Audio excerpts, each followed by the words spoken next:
Good day everyone, my name is Chari Mie Viola. Today we are going to tackle about one of the best book of the year in 2008, together with my co-reporter, lovely Anne Grafil. First, let me ask you a question. What would you do if one of your loved ones will be selected to fight to an annual Hunger Games? Would you take her or his place, even if you know that you will die in that game? Winning means fame and fortune, and losing means certain death. The Hunger Games have begun. So, The Hunger Games is a science fiction by Suzanne Collins. Before we go to our proper discussion, let us first read our table of content for us to be guided. First, we have the background of the work, author's background, character web, characterization, plot, styles of the author, themes, cultural implication, implication of the title, personal evaluation and conclusion, and lastly is the references. Background of the work. In writing The Hunger Games, Colin drew upon Greek mythology, Roman gladiatorial games, and contemporary reality television for thematic content. So the Greek the Greek myth of Theseus served as major basis for the story. When with Collins describing Katniss as a futuristic Theseus and Roman gladiatorial games provided the frameworks. Next is The Hunger Games was first published in hardcover on September 14, 2008 by Scholastic and was released in 2012 and has been translated in 26 languages and publishing rights have been sold in 38 territories. So, next is Collins had said that the inspiration for the Hunger Games came from channel surfing on television. In one channel, she observed people competing on a reality show, and on another, she saw a footage of the invasion of Iraq. People began to blur in this very unsettling way, and the idea for the book was formed. And also, Colin's sense of grief as the result of her father's involvement in the Vietnam War influenced the plot. Since Katniss lost her father at the age of 11, 5 years before the story began. Next, we have author's background. Suzanne Collins, born on August 10, 1962 in U.S. and lived with her family in Connecticut. Collins is an American television writer and author. She is known as the author of the New York Times best-selling series The Underline Chronicle and The Hunger Games. And also, Collins is the author of the picture book Year of Jungle, a publisher weekly best book of the year, which started with Gregor the Overlander. Next, we have the character web. So first is heart. It means Pita Millark is in love with Katniss Everdeen. Next is arrow. Himich is a coach of Pita Millark and Katniss Everdeen. Next, we have question mark. It means Katniss Everdeen is confused about her feeling for Gale. Next is star. It means Katniss and Rue, girl tribute from District 11, form an alliance. Next is half moon. It means Prim Everdeen is Katniss' little sister or the original District 12 tribute. Next is crown. It means stylish. Sina help her win the crowds over by styling her to look innocent in the parade. Next is parang bungo. It means a main antagonist. Kato from District 12 is the main antagonist in this story. So now let's proceed to characterization. So Katniss Everdeen is the protagonist and female tribute of District 12. She is an excellent and tremendously resourceful. Katniss Everdeen narrates the story of dominating capital and mistreated 12 district of Panem. Katniss' sister, Prim, is chosen for the games, but Katniss boldly accepts his place and thrown into whirlwind of violence, confusion, and dominance as she fights for survival. Next, we have Pita Millard. Peter Millard, the boy tribute of District 12 and the son of a baker. He is a kind and loyal and become Katniss' love interest and main ally in the game.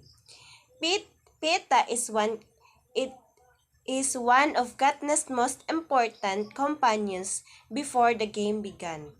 He confused his love for Katniss on live television. He and Katniss took care of each other in the arena, and he was willing to let her kill him at the end of the game so that she may live.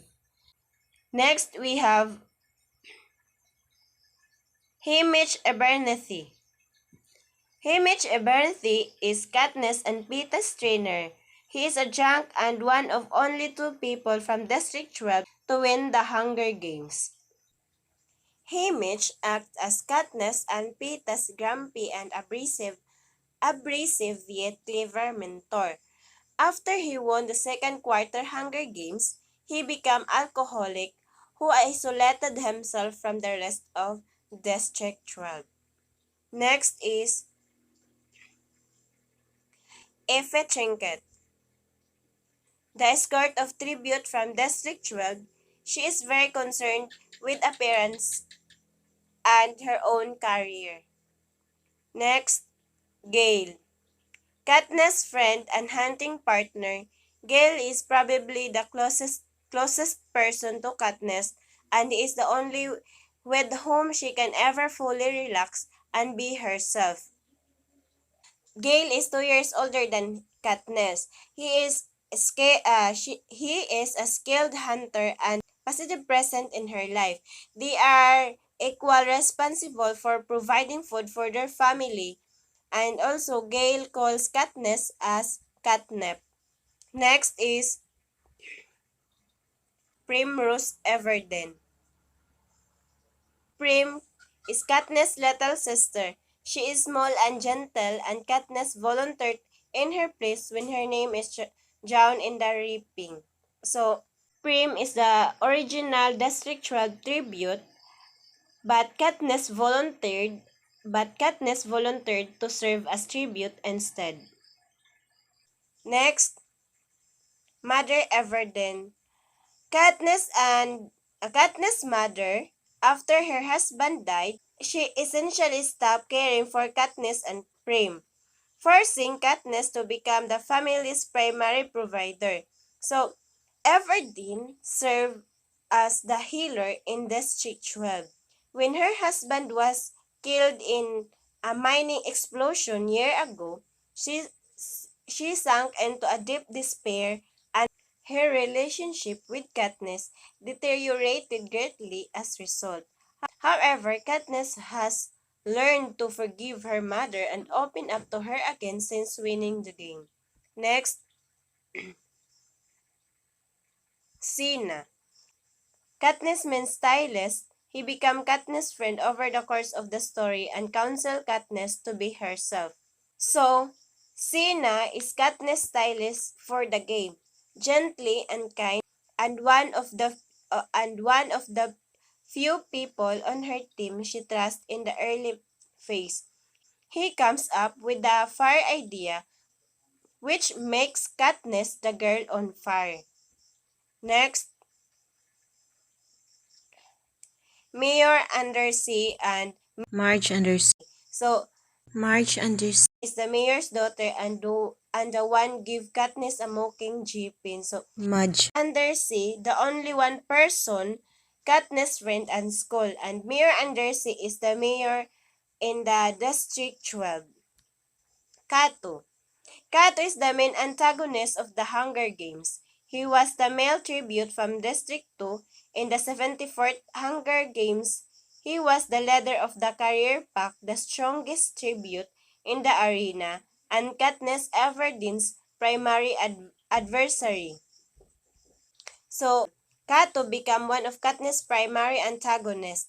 Kato is a career tribute, meaning he has trained for the Hunger Games his entire life, and Kato became one of Katniss' primary antagonists.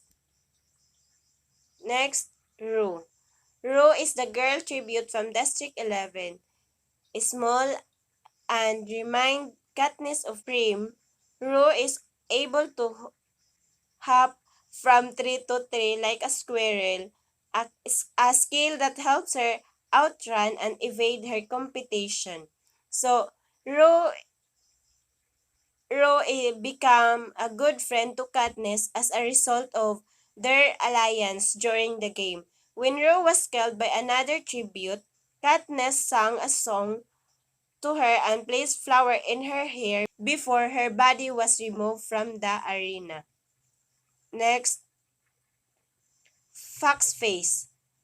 Fox Face was the female tribute from District 5 in the 74th Hunger Game. Katniss Everdeen nicknamed her Fox Face because of her sly fox-like appearance. Her true name has never been revealed. Fox Face characterized by her wellness and intelligent.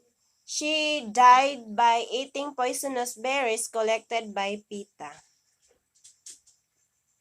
Next is Glimmer. Glimmer was the female tribute from District 1 in the 74th Hunger Games, along with her district partner, Marvel. She was a member of the career pack who banded together to hunt down the weaker competitor.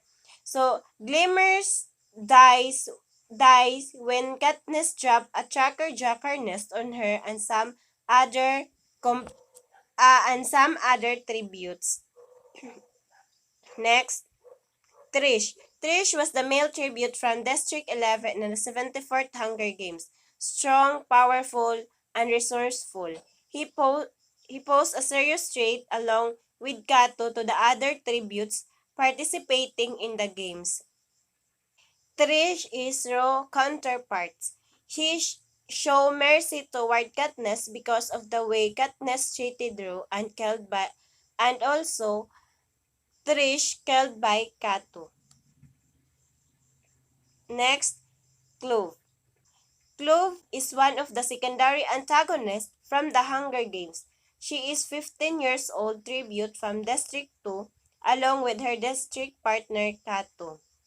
She actually defeats Katniss in a fight and nearly kills her, but Trish intervenes and saves Katniss' life. Next, Caesar Flickerman. Flickerman is the ostentatious television host who interviews Katniss and Pita before and after Hunger Games.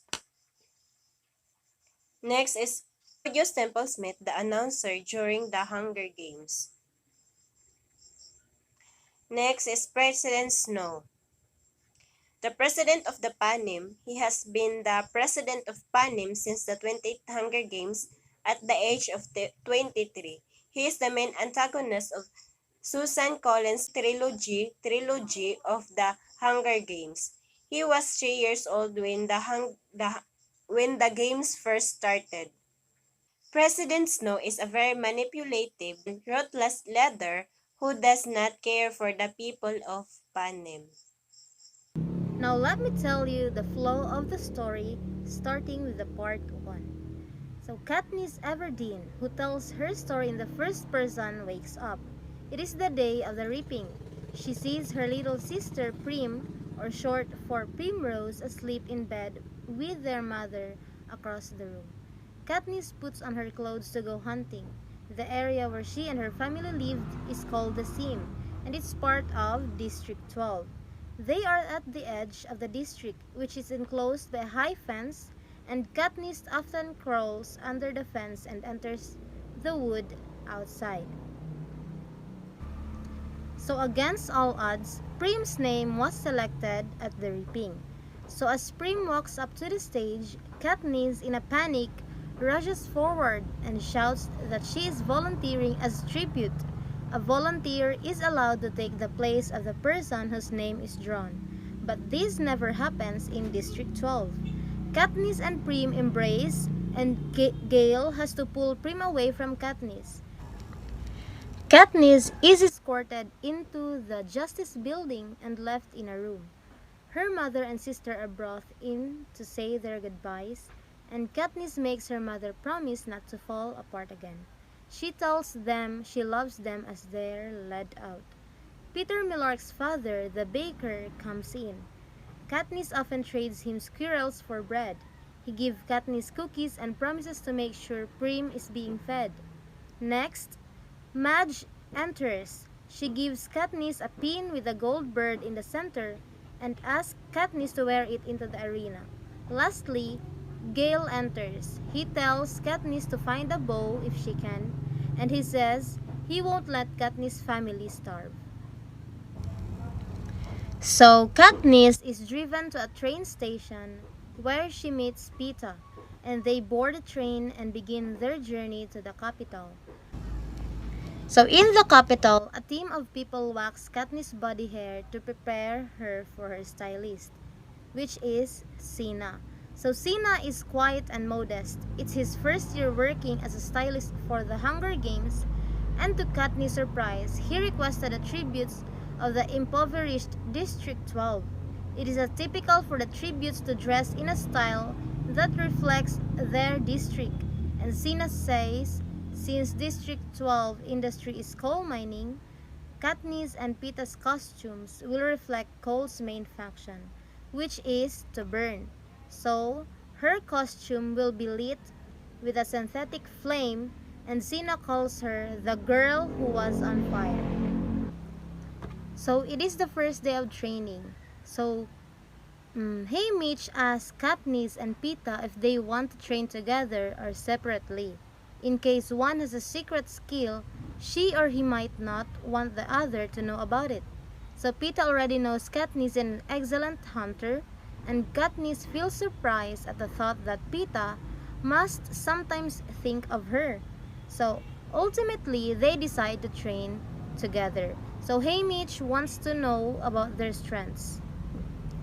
Katniss is obviously with a bow, and Peeta is a strong and an excellent wrestler.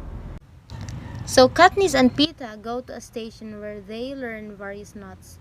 Next, they move to the camouflage station, and Peeta picks it up quickly because he decorates the cake in his father's bakery. So over the next 3 days, they visit more stations while the game makers, 20 or so men and women, watch from the stands and take notes. So she takes a few difficult shots to impress the game makers, but notices the most of them are focused on a roasted pig that's just arrived at their table. So she becomes furious knowing her life is at stake in the games, and fires an arrow straight toward the game makers that skewers that apple in the pig's mouth. Then she walks out. So the next morning, Katniss meets with Cinna. He puts her in a dress covered in jewels that, in the light, give the impression of little flames. He asks if Katniss is ready for her interview, but she says she's awful. He tells her to be herself, since everyone already loves her spirit, and generally comforts her. So the time for the interviews comes. Each tribute gets 3 minutes. Katniss' turn arrives, and she goes up on the stage. The host is Cesar Flickerman, who does the interviews every year. So Katniss does very well, coming off as very charming and even girly. So the crowd loves her. When she's done, she watches Pita go on next. Cesar asks if he has a girlfriend, and Pita says no, but there is a girl he's had a crush on as long as he can remember. So Cesar says she can turn him down if he wins, but Pita says winning won't help him. So the girl he's thinking of came to the games with him. So now let's proceed to the part 2, the game. The 74th Hunger Games begin with a tribute rising up from below ground. They stand in a circle around the metal cornucopia, a giant golden horn that holds supplies and weapons, meant to lure the tribute in for a bloodbath. Hamish has instructed Katniss not to run toward the cornucopia, but to run as far away as she can and find water immediately. But upon seeing a bow and arrow, Katniss questioned Hamish's advice and prepared to take the bow and arrow. But, but as she does so, she noticed Peeta shaking his head at her, which distracted her and missed the opening gong that released the tributes. She ran in just far enough to collect a single backpack before disappearing in the wood where she is more comfortable. She runs all day trying to put as much distance between herself and the other tribute as possible while observing in her surroundings. The wood the wood calm her, but she cannot find any waters. The first night, while sleeping in a tree, she says that the tribute from the wealthier districts, have formed an alliance and are hunting the weakest tribute together.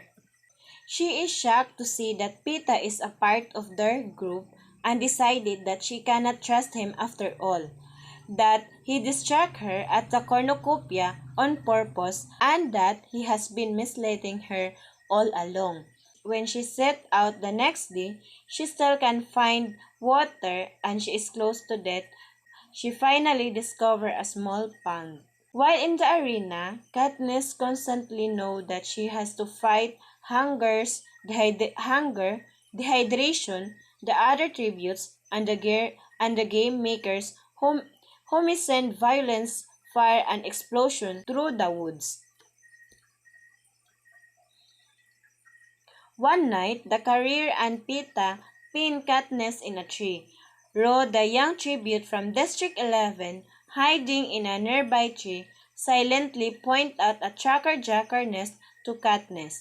Katniss cut the nest loose, dropping it on the careers and Pita early the next morning. The tracker-jacker killed the girl from District 4 and Glimmer, the beautiful tribute from District 1, and some of them escaped. Katniss stung a few times, but she managed to escape. As she running, she remembered the bow and arrows that Glimmers had. She goes back to retrieve them before the hovercraft comes to take away Glimmer's dead body. Katniss is having trouble concentrating due to the tracker-jacker venom, and she can hear the carrier's footsteps approaching. It's Pita who finds her and tells her to run.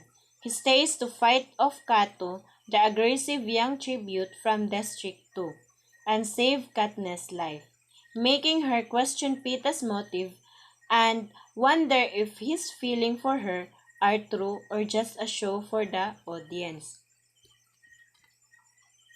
Katniss forms an alliance with Rue, who reminds Katniss of her little sister Prim.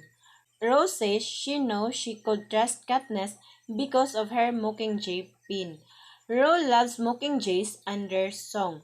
So Katniss and Rose formed an alliance and decided to use the Mockingjay in the arena to communicate while they are carrying out their plan of destroying the career food supplies down and the cornucopia.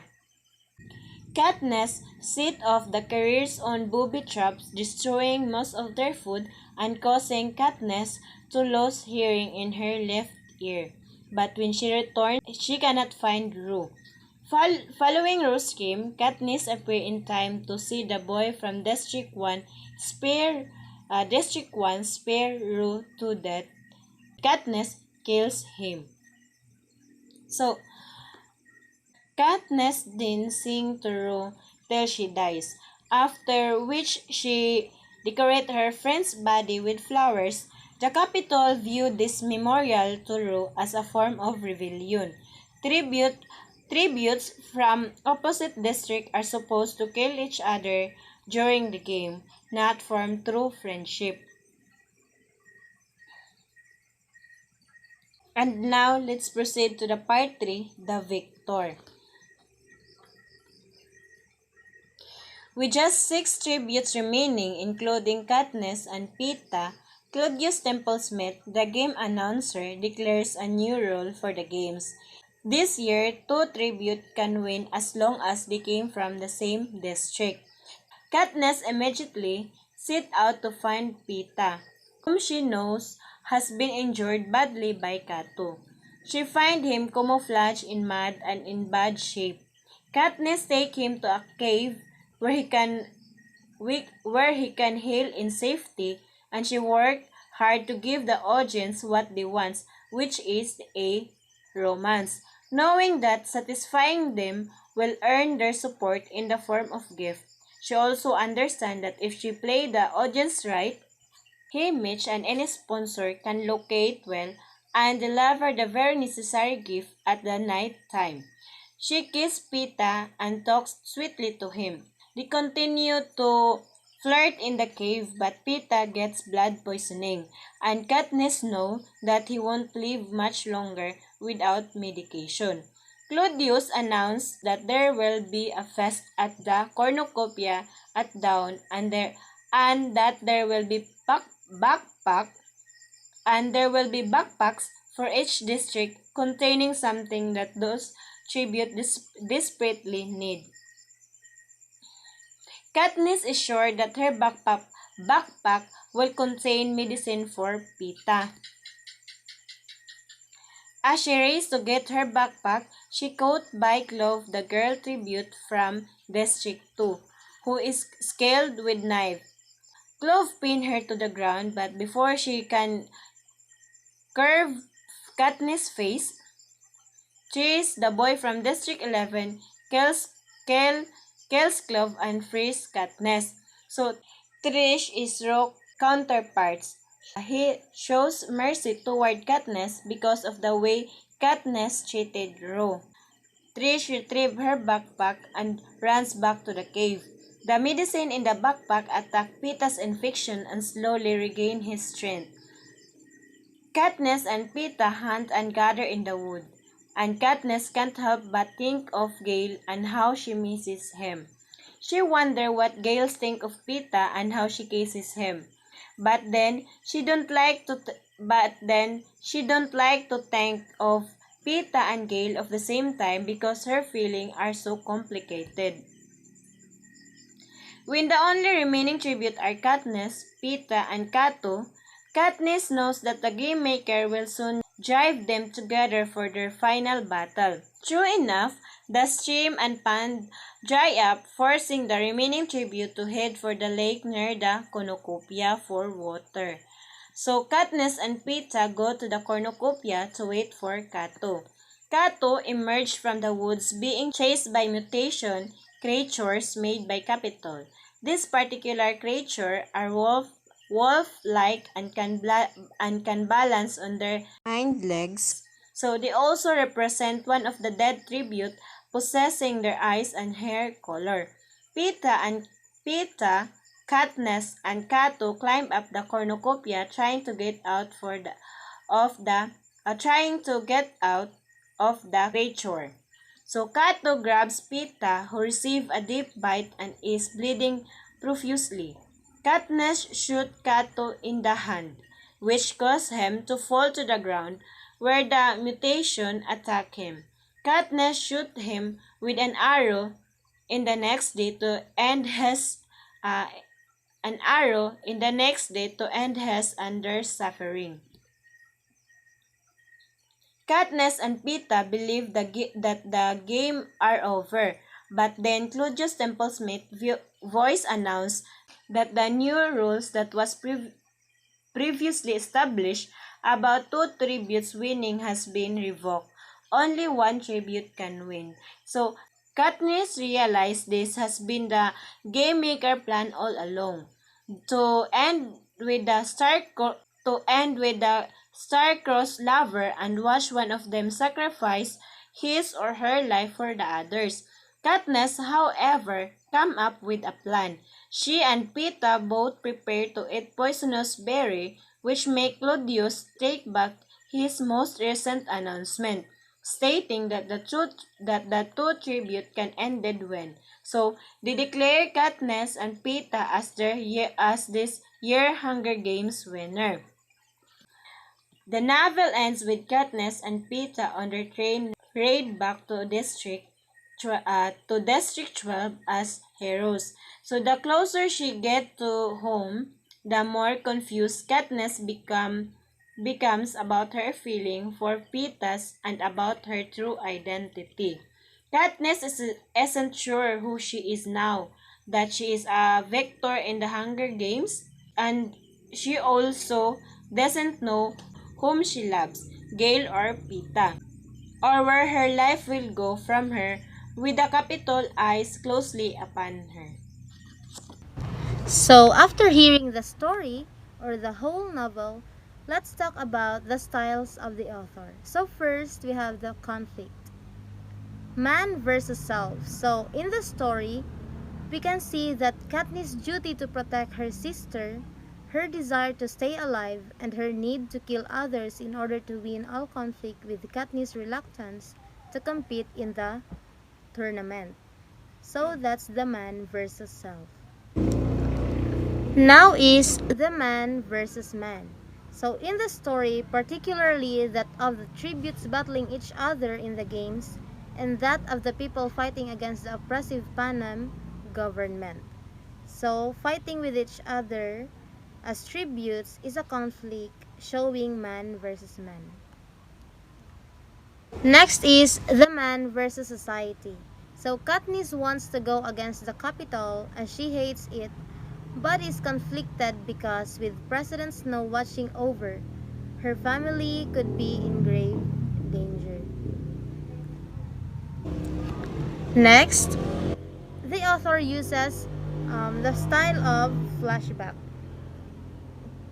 So when Katniss and Pita are in the Hunger Games in a cave and Pita tells Katniss about the first day of school when Pita was in love with Katniss and what happened all day, and when Katniss remembers the times when her father just died and that she was really poor and her mother was extremely sad. So that shows flashback in the story. Next is the author uses foreshadowing. So in the earlier part of the book, it explains about how Katniss and Pita met and how she's known him, but never talked to him until the time he gives her the bread needed when she is starving. So this shows foreshadowing because it develops hints that Pita likes Katniss, and later on in the book, this turns out to be true. So, this is the theme of the Hunger Games.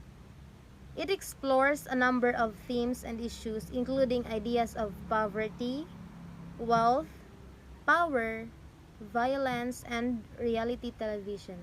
So, the ability and desire to survive would rightfully comes first and foremost. Next is the cultural implication. So the Hunger Games trilogy reveals exploitative and anthropocentric consumer-driven culture as a normative context in Western society, while simultaneously drawing attention to alternative place-based or biocentric communal and sustainable potential relationships to the environment.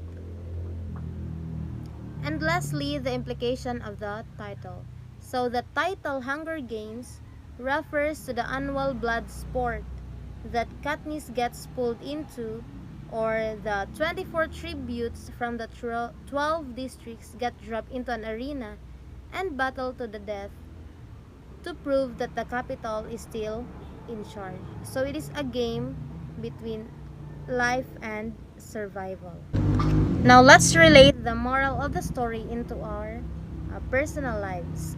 So the Hunger Games is set in a society that is very similar to our own. So for example, the poor lived in deplorable circumstances while the wealthy have complete authority. So watching teenagers compete in a death march is a popular pastime. So the story ends on a bleak, sorrowful, and ultimately frustrated note. So Katniss does not kill the story's main antagonist. She does not have the love relationship that many expected her to have. And most importantly, there is no ambiguous victory. So for more information, just look at our references for the whole book. That's all, and thank you.